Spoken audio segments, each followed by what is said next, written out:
Bonjour à tous. Après la chute de Kadhafi, qui voulait mettre en place une monnaie africaine basée sur l'or, bien évidemment, a été attaqué par l'OTAN, sous le commandement notamment de Sarkozy. Et malheureusement, voilà le résultat, voilà ce que nous voyons. Une guerre civile avec des migrants dont certains subissent l'esclavage en Libye même. Un chaos absolument, un chaos absolu. Alors, bien évidemment, pour comprendre, il y a une situation qui empire. Sur réforme.net, la situation empire en Libye. On a eu des nouveaux développements, malheureusement. Le camp de migrants, après son bombardement, malheureusement, 10 juillet 2019. Donc, là aussi, il y a deux onglets sur cette vidéo. Je vais lire l'intégralité de ces deux articles parce que voilà, elles nous font bien comprendre le chaos libyen. Et c'est quand même important d'y revenir. Et donc, de se rafraîchir, si j'ose dire, la mémoire, parce que voilà, c'est pas si évident que ça, quand même, de comprendre la situation. Les Occidentaux, et notamment les Français, si prompts, comme je disais en introduction, à faire tomber Kadhafi, ont laissé la situation s'enlisant en Libye. Jusqu'à quand? Oui. Malheureusement, ce qui se passe au Yémen, c'est compliqué, comme je disais. Et ce qui se passe en Libye, c'est aussi compliqué, puisqu'il y a déjà une intervention. Donc, intervenir par rapport à quoi? La mise en place de la monnaie, c'est bon. Ce danger-là a été écarté par rapport à l'OTAN. Donc là, intervenir par rapport à quoi en fait? Par rapport à l'ONU, à l'OTAN, quel président sous quel mandat, etc. Quel intérêt, etc. etc., etc. C'est pour ça que la question jusqu'à quand est bien posée. L'affrontement qui oppose en Libye le gouvernement de Fayez al-Sarraj, reconnu par la communauté internationale, au maréchal Khalifa Haftar, chef des milices armées, a connu ces derniers temps un net regain de tension dans le pays, comme sur la scène internationale. Début avril, Khalifa Haftar a lancé une offensive visant Tripoli, siège du gouvernement, en s'emparant de Gariane, proche de la capitale. Mais il n'est pas parvenu à progresser et le 26 juin, les forces gouvernementales ont repris la ville. La perte est lourde pour le maréchal qui avait installé un centre de commandement. Un important matériel de guerre a été saisi. Il y a là un motif d'espoir pour l'armée gouvernementale, soutenue sur le terrain par la Turquie, fournisseuse de drones armés, et le Qatar. Mais nul ne doute que le maréchal reprendra son offensive, qu'il mène au nom de la lutte contre les terroristes islamistes et qui vise le contrôle de la Libye et de ses ressources pétrolières. Là, on n'a pas d'États occidentaux qui disent qu'il y a des terroristes. Voilà. On n'en parle pas comme si, à l'époque, il y avait Kadhafi, on disait c'est un dictateur, etc. Soutiens américains ayant vécu 20 ans aux États-Unis se sont forts de ces soutiens américains et saoudiens. On l'a bien vu depuis le début juillet, lorsque le Conseil de sécurité de l'ONU a réuni à la suite du bombardement meurtrier d'un camp de migrants à Tadjoura, vraisemblablement par les forces de Haftar, n'a pu le condamner en raison d'un veto américain inexpliqué. Celui-ci a été finalement retiré et le Conseil unanime a appelé le 5 juillet un cessez-le-feu. Intéressant de la part de l'ONU. Les migrants sont l'autre élément majeur du problème libyen. C'est le prochain onglet. De nombreux reportages ont rendu compte des conditions misérables dans lesquelles 660 000 personnes, estime l'ONU, sont contraintes de vivre et pour beaucoup de travailler comme des esclaves pour leurs maîtres syriens. Leur détresse justifierait que les pays européens mettent en œuvre, pour aider le gouvernement al-Sarraj à ramener l'ordre dans le pays, la même énergie. Et oui, la même énergie qui fut déployée pour éliminer le colonel Kadhafi il y a 8 ans. Il faut dialoguer les deux camps. La France y essayait en vain. L'ONU est intervenue sans succès. L'heure est au choc des armes. Malheureusement, la diplomatie attendra. Donc, on va dans une escalade aussi en Libye. Malheureusement, c'est une escalade absolument terrible qui se passe en Libye. Donc, c'est très important de le comprendre que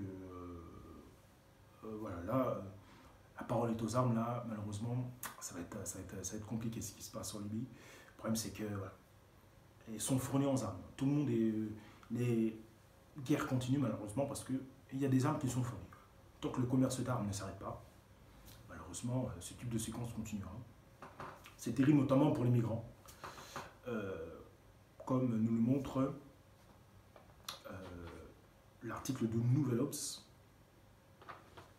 des migrants qui sont pris entre deux feux, entre les deux, la faction, entre les deux factions, si j'ose dire, entre les pro-gouvernementaux et l'autre groupe qui veulent s'emparer de la Libye. Donc c'est une situation très difficile. Donc Libye, la situation des migrants prise au milieu des combattants inquiète les humanitaires. Comme je disais, comme pour Yémen, c'est difficile aussi. Donc il y a quand même beaucoup de difficultés pour l'ONU. Il y a plusieurs feux, plusieurs foyers de tension, donc ça va être très compliqué. Publié le 27 avril 2019. Tripoli, organisation humanitaire et institutions internationales, s'alarme de la situation de milliers de migrants en Libye pris au piège des combats qui font rage depuis 3 semaines entre les forces loyales du gouvernement et celles du maréchal Haftar. Aucune donnée officielle n'est disponible sur le nombre de migrants. L'ONU dit 660 000, souvent clandestins, présents dans ce pays, grand comme 3 fois la France, un carrefour des routes d'Afrique de l'Est et de l'Afrique subsaharienne menant vers l'Europe. Il est estimé à plusieurs centaines de milliers. Parmi eux, l'Organisation internationale de la migration en recense 5 930 retenus dans des centres de rétention officiels. D'autres centaines sont détenus par des groupes armés dans d'autres installations échappant à tout contrôle. Oui. Les conditions dans ces centres suscitent régulièrement l'indignation des organisations non gouvernementales qui dénoncent l'arbitraire, la violence, torture, violence sexuelle, le manque de nourriture et de soins médicaux ou le travail forcé. Dans un point, lundi sur la situation humanitaire dans le pays, l'adjointe à l'émissaire de l'ONU en Libye, Maria do Valle Ribeiro, avait dit sa préoccupation sur la situation des migrants, demandeurs d'asile et réfugiés, dont 3600 se trouvent dans des centres de détention, dans des zones proches des lignes de front. Les centres situés dans la région de Tripoli et leurs détenus se sont retrouvés au cœur de combat de l'offensive surprise lancée le 4 avril par Khalifa Haftar, l'homme fort de l'Est du pays, pour conquérir Tripoli, siège du GNA reconnu par la communauté internationale. Mardi, les inquiétudes se sont concrétisées. C'est comme aussi au Venezuela, ce qui se passe. Il y a toujours une personne reconnue par une partie de la communauté internationale, par rapport à Juan Guaido et le président qui a été élu. Mardi, les inquiétudes se sont concrétisées. Donc on a plusieurs foyers de tension internationale qui se ressemblent, on a l'impression. Il y a toujours 2 factions et chaque pays a sa faction pour lui, quoi. Enfin, de son côté, quoi, si j'ose dire. C'est absolument terrifiant. Agas Ben Gachir, au sud de Tripoli, un des plus importants centres de détention situé dans une zone sous contrôle des forces du maréchal Haftar. Plusieurs migrants ont été blessés dans des circonstances encore floues.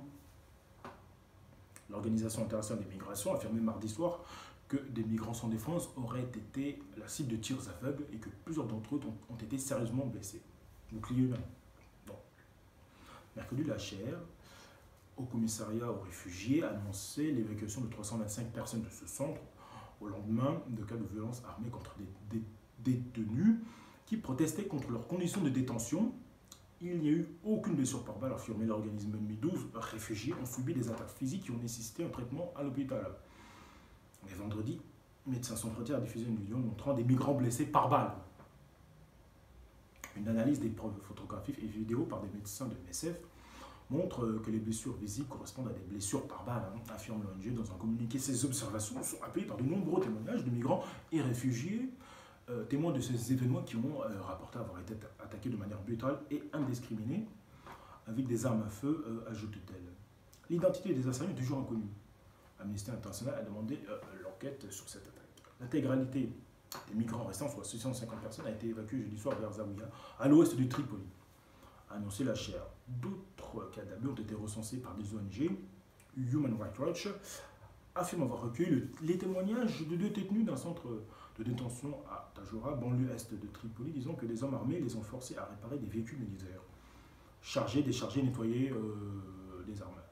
L'un d'eux dit avoir été emmené avec d'autres dans une zone qui a connu de nombreux combats depuis le 4 avril. détenu. D'un autre sens, celui de Tarek al-Sikat, en Tripoli, a raconté que des membres des milices ont été...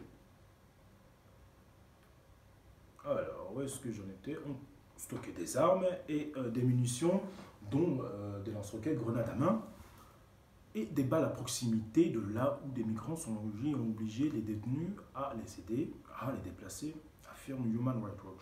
Les ONG appellent les parties en conflit, les puissances étrangères et les institutions internationales à protéger les migrants cibles vulnérables aux abus potentiels ou potentiels boucliers humains. Les condamnations de la violence contre les migrants et les réfugiés n'ont aucun sens si elles n'accompagnent pas de l'évacuation immédiate de ces milliers de personnes en lieu sûr, estime Caroline Claudier, la directrice des programmes d'urgence de MSF, qui réclame leur évacuation immédiate hors du pays. Donc, on a un cessez-le-feu de la part de l'ONU, on a des organisations non gouvernementales qui demandent de l'évacuation. Dans les deux cas, les choses ne sont pas faites. Donc, ça s'enlise encore une fois. Donc, si les deux choses, s'il y a un cessez-le-feu et si les évacuants et si les migrants sont évacués, on en sera tous heureux. Ce n'est pas le cas, c'est tout le contraire, malheureusement. Donc, il y a une évolution de la situation, il faut rester vigilant. Bien sûr, il y a des développements d'informations à faire, des mises à jour à faire, effectivement. On reste tous vigilants, hein, on reste tous informés. Effectivement, lire des onglets, c'est pas la même chose qu'une personne chez soi qui lit un article. C'est pas pareil.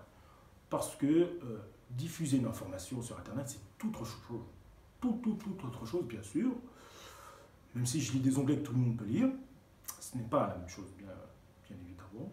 Ce sont des informations extrêmement importantes pour le collectif, toujours à partager.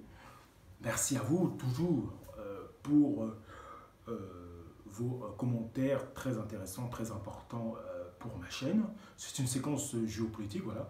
Entre guillemets, je me rattrape un peu parce que c'est des vidéos que l'informateur avisé se doit de faire, bien sûr, et à mettre en ligne, bien sûr, à tout prix. C'est très important. J'en ai fait 3, il en manque 2 encore. Une sur la situation terrible en Afrique du Sud, encore une fois, encore un autre foyer dangereux. Et une autre sur ma série de vidéos, la chute de Babylone, concernant l'agenda 21. Merci à vous de m'avoir suivi. Et à mes prochaines vidéos. Merci à vous.